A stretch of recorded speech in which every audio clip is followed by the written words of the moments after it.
Hello students and welcome back to part two glory with प्रेषिता.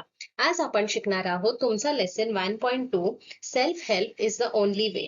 आता self help म्हणजे काय, तर स्वतःची मदत करणे. तर चला आपण एक एक लाईन समजून घेऊया आणि जे डिफिकल्ट वर्ड्स आहेत त्याचे सुद्धा मीनिंग समजून घेऊया. आता हा रिवाइज्ड पोर्शन प्रमाणे हे सगळं तुमचं बुक डिझाईन केलं आहे. ओके, तर हा फर्स्ट व्हिडिओ आहे जो मराठीत आहे, तर नक्की चॅनलला सबस्क्राईब करा कारण मी इथे तुमचा पूर्ण पोर्शन एक्सप्लेन करणार आहे. Okay, let's start.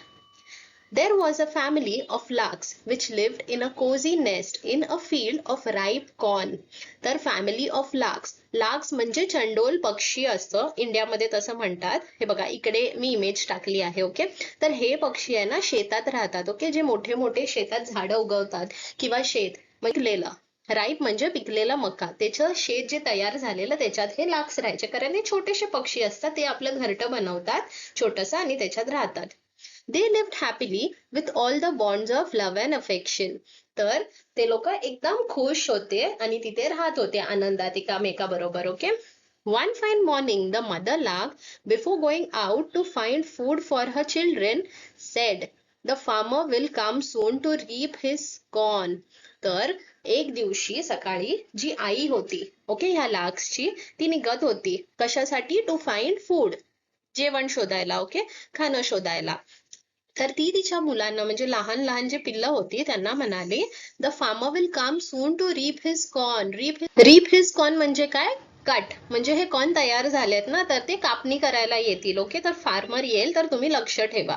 In that case we shall have to find a new home, so keep your eyes and ears open today and tell me what you see and your when I come home tonight. तर मी काहीतरी खायला आणायला जाते, पण तुम्ही इकडे लक्ष ठेवा. हा जो फार्मर आहे हा शेत कापणी करणार आहे. ओके, तर तुम्ही कोण काय बोलता आहे ते सगळं लक्ष ठेवा, कारण आपल्याला इकडून दुसऱ्या घरी जावं लागणार आहे, न्यू होम फाइंड करावं लागणार आहे. ओके, तर तुम्ही लक्ष ठेवा आणि मी रात्री जेव्हा येईन तेव्हा मला सांगा. When the lark came home in the evening, she found her family very disturbed. तर ती आली संध्याकाळी, ओके, घरी, आणि तिने बघितलं की तिची फॅमिली म्हणजे तिचे जे पिल्लं आहेत घाबरलेले होते. ओके, ते थोडे घाबरलेले होते. Oh mother, they cried, we shall have to leave this place as soon as possible. तर आपल्याला ही जागा लवकरात लवकर सोडावी लागणार. Okay, the farmer came with his sons to make a survey of the field. तर हा जो फार्मर आहे तो या शेतात आलेला काय करायला, सर्वे. सर्वे म्हणजे काय, एक्झामिन, म्हणजे तो बघायला आलेला की कुठे काय पिकायचं बाकी आहे काय, की सगळे क्रॉप्स तयार आहेत की नाही हे. Okay, the farmer said to his son, the corn is ready for cutting, we shall have to call all our neighbours to reap it tomorrow. तर हे मुलं सांगत होते, हा हे पिल्लं त्यांच्या आईला सांगत होते की तो फार्मर आहे ना, तो त्याच्या मुलांना, सन्स म्हणजे काय, मुलांना बोलला, the corn is ready for cutting. हे जे आपले कॉर्न आहे, मका आहे ना, हा पूर्ण पिकलेला आहे आणि आपल्याला हे कापणी करावी लागणार ह्याची. तर आपले जे नेबर्स आहेत, नेबर्स म्हणजे काय, शेजारचे. Okay, to reap it tomorrow, reap म्हणजे काय, तर कापायसाठी. ओके, तर सगळ्यांना बोलावून आणा, उद्या आपण हे कापणी करूया. The mother lock gave a patient hearing to her young ones and said with a smile, there is no danger yet. Be on your alert tomorrow also. Keep your eyes and ears open and tell me everything they discuss.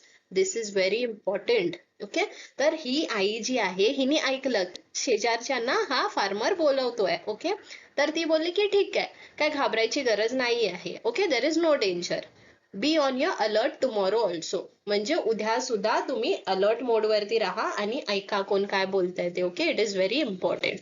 Next day in the evening Wien the lark return. आता दुसरा दिवस झाला. Okay, first दिवशी farmer बोलला शेजाऱ्यांना बोलवा, आता दुसरा दिवस आला, लार्क परत घरी आली. ओके, संध्याकाळी. शी found a little larks terribly फ्रायटेड. तर तिचे जे पिल्लं होते ते एकदम घाबरलेले होते. का, तर ऐका, we must leave this place by tomorrow at any cost. तर तिचे बोलले की आई आपल्याला उद्या इकडून कसंही करून निघावं लागणार. ॲट एनी कॉस्ट म्हणजे कसंही करून, कोणत्याही परिस्थितीत. Okay, they cried.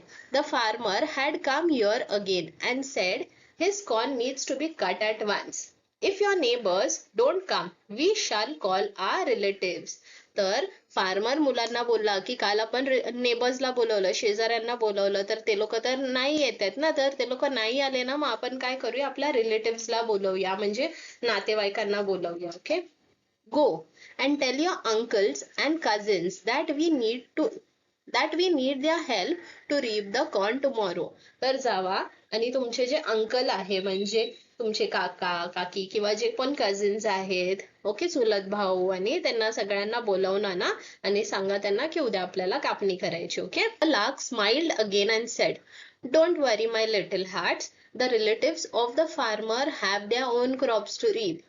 They will give priority to their own work." तर आता ही आई होती ना, ही हुशार होती. हिला समजलं की अरे हा आज पण बोलतोय की शेजारचे नाही आले तर मग आपल्या नातेवाईकांना बोलवा, पण ते नातेवाईक आहेत, त्यांचे सुद्धा शेत आहेत, ओके, त्यांचे सुद्धा क्रॉप्स आहेत आणि त्यांना सुद्धा कापणी करायची आहे.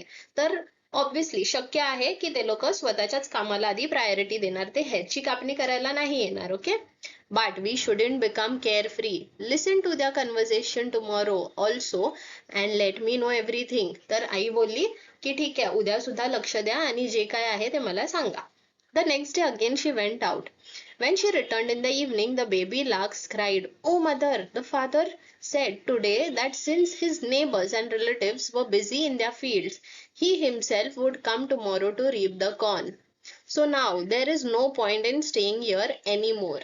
आता तिसऱ्या दिवशी तिचे पिल्ल जे आहे ते तिला बोलले की तो फार्मर आहे ना, तो बोलला की शेजारचे सुद्धा नाही येते आणि आपले नातेवाईक सुद्धा नाही येते, मग उद्यापासून आपण स्वतःच इकडे कापणी करायला घेऊया. Will start to reap the corn. Okay.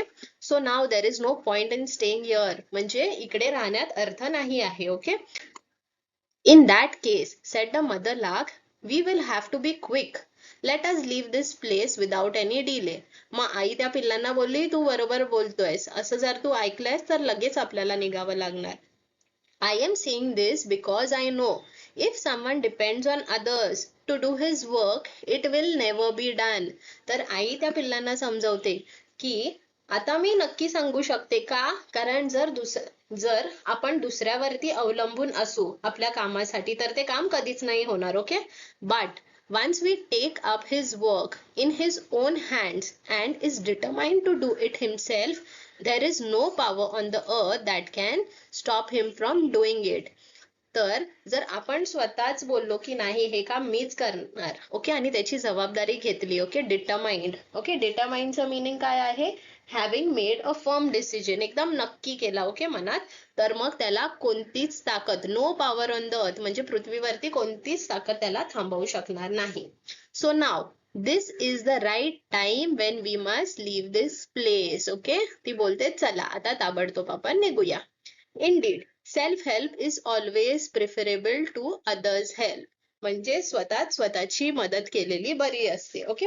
Preferable म्हणजे काय, मोर डिझायरेबल किंवा सुटेबल, म्हणजे तेच करायला हवं. आपण नेहमी स्वतःची मदत, स्वतःला प्रायोरिटी आधी दिली पाहिजे, rather than depending on others. तर ह्या लेसनचं एक्सप्लेनेशन तुम्हाला कसं वाटलं, आणि तुम्हाला जर याचे क्वेश्चन आन्सर्स पाहिजे असतील तर नक्की कमेंट करून सांगा. नेक्स्ट व्हिडिओमध्ये मी ते अपलोड करेन. Okay. Thank you and take care. Bye. All the best.